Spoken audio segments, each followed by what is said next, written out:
Estudos sobre o amor, por José Ortega y Gasset. Tradução em notas Wagner Chadec. Vídeo editorial. Canal Le Conde.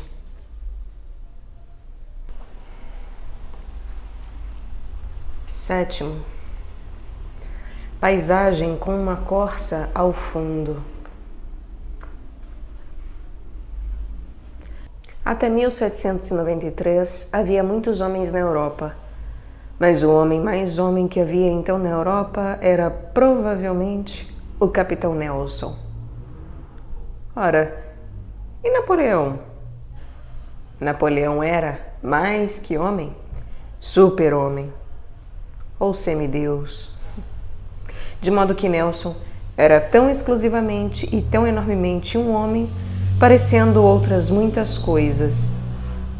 O homem, medida de todas as coisas, é uma encruzilhada do universo, e dele partem vias ao tudo o mais que não é ele. Prolongando suas feições em um sentido ou em outro, chega a imagens esplêndidas e monstruosas. A fantasia humana é uma atmosfera densa, onde se produz sempre o fenômeno da Fata Morgana. Assim, para um provincial neoclássico, como tantos à época, que leia notícias das gazetas, Nelson era um gênio atlântico que ia impondo ordem aos mares. Visto assim, de longe, Nelson era Netuno. O provincial lia a gazeta junto a uma chaminé sobre a qual havia um relógio de bronze. A esfera abrigava-se no rotundo seio de uma orla metálica, onde se apoiava, flutuante, um deus desnudo com um tridente na mão. Era Nelson. Mas visto de perto era outra coisa. Era muitas outras coisas. Era um homem pequeno e austero de gesto, áspero como uma concha de marisco, com alma sombria e tempestuosa de tritão inglês. Um ser que não necessita de poesia para viver, que a detesta e livra-se dela como se livra do pó do caminho durante o dia ou do couro de mosquitos noturnos. Depois de viver em Nápoles as horas mais deliciosas de sua vida, horas de incêndio amoroso sobre a área já um pouco desértica da Madureza, tudo o que lhe ocorre dizer da Itália é que é um insuportável país de violinistas, de poetas e truões. Sua vida de marujo compõe-se de rajadas violentas que passam, arrancando algo dele. Ora um membro, ora outro. Fora este braço, fora este olho. E o curioso é que cada uma destas amputações e ausências subtraía mais o que neste pequeno homem havia de homem inteiriço. Sua bravura era recolhida pelos membros restantes. Antes de derrotar a frota de Bonaparte em Aboukir, ele vagou um dia com suas fragatas pançudas pela Baía de Nápoles. Passou pela embaixada inglesa, onde foi recebido pelo embaixador Sir William Hamilton. Queríamos conhecer este senhor, ser um de seus amigos, compartilhar com ele, porque era um homem de mundo, grande colecionador e grande cético. O cético é o homem de vida mais nutrida, mais rica e completa. Uma torpe ideia leva-nos a presumir que o cético não crê em nada. Pelo contrário, o cético diferencia-se do dogmático na medida em que este crê em uma só coisa, e aquele em muitas, em quase todas. E esta multidão de crenças, refreando-se umas e outras, fazem a alma amolecida e deleitável. Hamilton é um dos primeiros a recolher objetos clássicos, começando pelas escavações de Pompeia. Sua coleção sem par está hoje, creio, no British Museum. Nelson foi apresentado à embaixadora e, pela primeira vez, o tritão sentiu-se mordido por um poder indefinível Bem, já temos planejada a fábula, uma fábula essencial, da qual todos os escritores e todos os filósofos tentaram esquivar-se. Eu também, suponho. A fábula é esta. Nelson e Hamilton, os dois tipos mais opostos de homem que se possa imaginar, enamoraram-se pela mesma Lady Hamilton. É claro que todos os demais tipos intermediários sucumbiram também à magia dela. A fábula estaria completa se contestássemos com a pergunta: quem é Lady Hamilton? Lady Hamilton é esta dama que passa agora com um penacho branco, galopando sobre a égua Bahia. É íntima, demasiado íntima, e amiga da rainha napolitana Maria Coralina, irmã de Maria Antonieta, que forjara 18 filhos e ainda reserva fogo para amar a esta inglesa. Emma Hamilton é a mulher mais bela do Reino Unido, uma beleza oficial, que as pessoas apontam de longe como monumentos nacionais. Canta com uma agradável voz e dá sessões de atitude nos saraus. Com alguns chales, vestida helenicamente, feito Clitemnestra ou Cassandra, franze senho trágico ou melancoliza sua divina face, fazendo com que suas pupilas quebrem a luz do reflexo, como as figuras de Guido Reni. O triunfo é enorme.